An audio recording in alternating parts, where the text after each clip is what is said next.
Bismillahirrahmanirrahim. Assalamualaikum warahmatullahi wabarakatuh. Izinkan kami mempresentasikan hasil kegiatan pengabdian. Ini adalah kegiatan KKN PPM tematik kelompok 23 yang kami adalah dosen pembimbing lapangannya dengan judul filterisasi penghasil air bersih dan upaya penyelamatan sumber mata air. Ini dilakukan di Dusun Mulyo Asri, Desa Mulyo Asri. Nah, Desa Mulyo Asri, Kecamatan Ampel Gading, ini masuk dalam wilayah Kabupaten Malang, Jawa Timur, terletak pada lereng Semeru dengan ketinggian 1.400 meter di atas permukaan laut. Sebagian besar penduduk berprofesi sebagai petani, sayuran, salak, kopi, dan sebenarnya ada sebagian lagi beternak kambing untuk sebagai tambahan dari profesi mereka. Nah, adapun KKN PPM tematik kelompok 23 yang diselenggarakan oleh Unisma dilaksanakan selama 1 bulan, yaitu pada bulan Februari sampai dengan bulan Maret. Proses yang dilakukan oleh anak-anak KKN yang kami bina adalah pertama melakukan survei lokasi sekitar 3 hari. Kemudian juga ada proses konsultasi publik untuk mengetahui persoalan-persoalan yang dihadapi oleh masyarakat, khususnya di Dusun Mulyo Asri, pada Desa Mulyo Asri. Kemudian merencanakan program sesuai dengan mencoba mengatasi masalah. Setelah perencanaan program disepakati bersama oleh perangkat desa dan masyarakat, kemudian pelaksanaan program. Nah, dalam pelaksanaan program itu juga dilakukan secara bertahap. Dan yang terakhir adalah evaluasi program untuk mengetahui seberapa besar kemajuan dan efektivitas pelaksanaannya.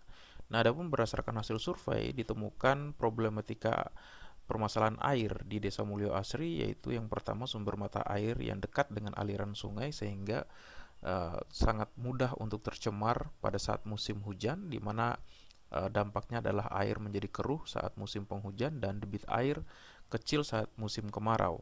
Ini adalah persoalan utama yang dihadapi oleh masyarakat pada Dusun Mulyo Asri, Desa Mulyo Asri. Kemudian solusi yang coba ditawarkan oleh mahasiswa KKN berdasarkan problematika yang ada adalah pembuatan pembatas antara sumber mata air dan aliran sungai sehingga tidak mudah tercemar. Kemudian pembuatan alat filterisasi air skala rumah tangga ini untuk mencoba mengatasi air yang keruh. Kemudian dilanjutkan dengan penyuluhan. Selain sosialisasi terkait dengan penggunaan filterisasi air skala rumah tangga, juga melakukan penyuluhan upaya penyelamatan sumber mata air yang berada di sekitar daerah aliran sungai.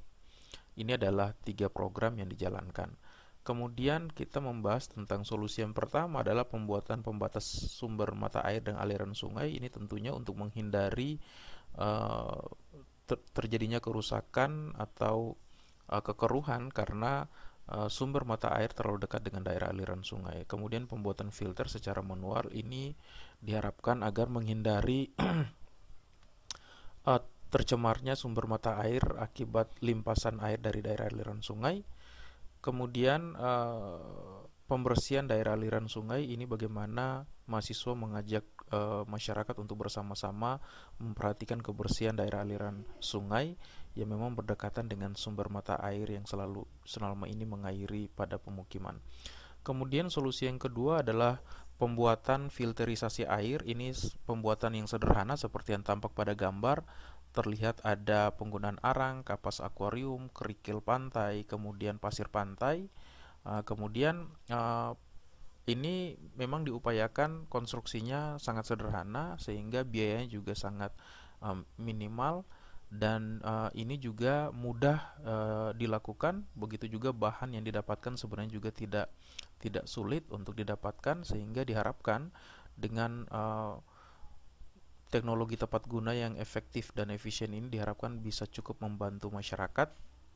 Dan memang sudah dilakukan uji coba dan lumayan bisa menghasilkan air yang bersih seperti yang diharapkan untuk bagaimana menghindari penggunaan air yang terlalu kotor akibat pasir dan sebagainya. Nah, kemudian yang solusi ketiga adalah melakukan penyuluhan, sosialisasi, filterisasi air bersih, dan upaya penyelamatan sumber mata air.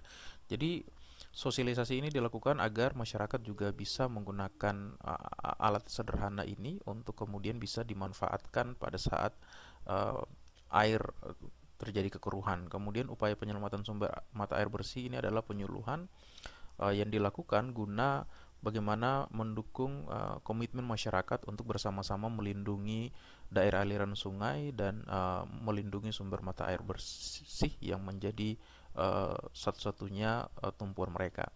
Nah, hasil evaluasi kegiatan berdasarkan persepsi masyarakat, ternyata manfaat penyuluhan sangat positif, mereka merasakannya.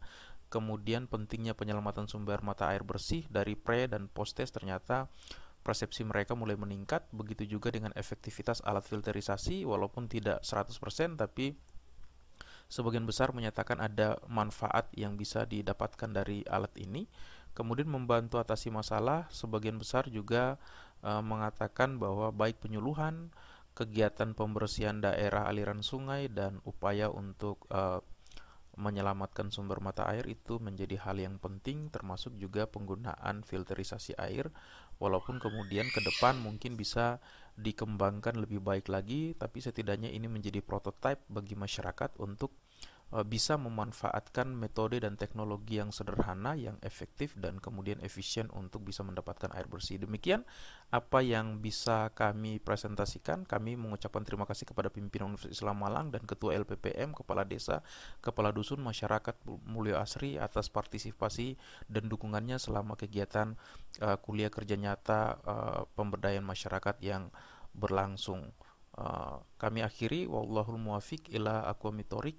Wassalamualaikum warahmatullahi wabarakatuh.